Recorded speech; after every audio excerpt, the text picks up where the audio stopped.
യേശു ജീവിച്ചത് മുഴുവൻ പിതാവിന്റെ ഇഷ്ടം ചെയ്യാനാ ജീവിച്ചേ. വിശ്വാസ നായകനും പൂർത്തിവർത്തനായ യേശുവെ നോക്കാൻ നമ്മളോട് പറഞ്ഞേ, സമൂഹത്തെ നോക്കാനല്ല. സമൂഹത്തെ സ്നേഹിക്കേ, യേശുവെ നോക്ക്. താഴേക്ക് വായിച്ചേ. അവനിൽ കെട്ടിടം മുഴുവനും യുക്തമായി ചേർന്ന് കർത്താവിൽ വിശുദ്ധ മന്ദിരമായി വളരുന്നു. എന്റെ പൊന്നുമക്കളെ ശ്രദ്ധിച്ചു കേൾക്കുക, ക്രിസ്തുവിൽ കെട്ടിടം മുഴുവൻ. അപ്പൊ ഇതൊരു കെട്ടിടം പണിയാ. യുക്തമായി ചേർന്ന് കർത്താവിൽ വിശുദ്ധ മന്ദിരം. എന്ത് മന്ദിരം? അശുദ്ധ മന്ദിരം അല്ല, വിശുദ്ധ മന്ദിരം. നേരത്തെ അശുദ്ധമായിരുന്നു, പക്ഷെ ഈ വളരുന്നതോടുകൂടെ വിശുദ്ധിയിൽ നിന്ന് വിശുദ്ധിയിലേക്കാ പോണേ. വിശുദ്ധ മന്ദിരമായി പണിയപ്പെടുകയാ. നിങ്ങളുടെ ദൈവദാസൻ അത് ആരും ആയിക്കോട്ടെ വിശുദ്ധിയെക്കുറിച്ച് സഭയിൽ പറയാറുണ്ടോ? മക്കളെ, നിങ്ങളുടെ ഹൃദയം അസൂയ സൂക്ഷിക്കുന്ന ടാങ്കല്ല, നിങ്ങളുടെ ഹൃദയം പക സൂക്ഷിക്കുന്ന ടാങ്കല്ല, നിങ്ങളുടെ ഹൃദയം ഇതാ കയ്പ് സൂക്ഷിക്കുന്ന പെട്ടിയല്ല.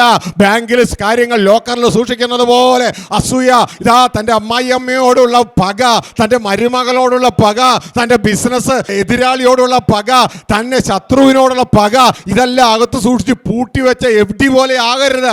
അധികം ദിവസം കഥ ഇരിക്കത്തില്ല. ഇപ്പോൾ ഈ ശരീരം ഇടിഞ്ഞ് താഴെ വീഴുന്നതിന് മുമ്പ് തന്നെ നിന്റെ ശരീരത്തിലേക്ക് അതൊരു വൈറസ്. ആ വൈറസ് കയറി പിടിച്ച് നിന്റെ ശരീരത്തിന്റെ അവിടെ ഇവിടെയൊക്കെ കാറും തിന്നാൻ തുടങ്ങും. കുറച്ച് ദിവസം കഴിയുമ്പോൾ ഒരു വേദന. നീ അവിടെ ചെന്ന് ഡോക്ടറെ അടുത്ത് നിന്ന് പരിശോധിച്ചപ്പോഴാ പറയാൻ വിഷമമുണ്ട് ബ്രദറെ, പറയാൻ വിഷമമുണ്ട് സിസ്റ്ററെ. എന്നാന്നറിയാമോ? നിങ്ങൾക്ക് ക്യാൻസറാ. ഇതൊക്കെ കേൾക്കണോ?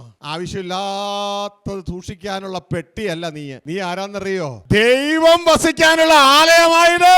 അസൂയപ്പെട്ടിയല്ല, പകപ്പെട്ടിയല്ല, കോപപ്പെട്ടിയല്ല, ജഡത്തിന്റെ ഒന്നും സൂക്ഷിക്കാനുള്ള പെട്ടിയല്ല നീ. ദൈവം വസിക്കാനുള്ള ആലയമാ നീ.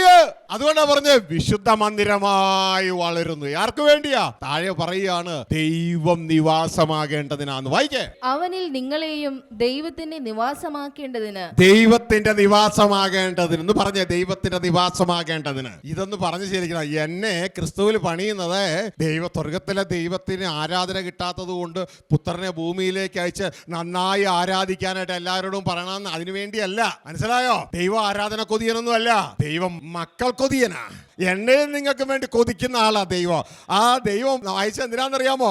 ഞാനും നിങ്ങൾ ക്രിസ്തുവെ അടിസ്ഥാനമിട്ട് ദൈവത്തിന്റെ ആലയമായി തീരണം. ഇതല്ലേ നിങ്ങളുടെ ബൈബിള് പറയണേ. എന്നെ വിശ്വസിക്കരുത്, നിങ്ങളുടെ കയ്യിലെ ബൈബിള് വിശ്വസിച്ചോളണം. നിങ്ങൾ ദൈവത്തിന്റെ ആലയമായി തീരണം. ആരിൽ അടിസ്ഥാനമിട്ട്? ക്രിസ്തുവിൽ അടിസ്ഥാനമിട്ട്.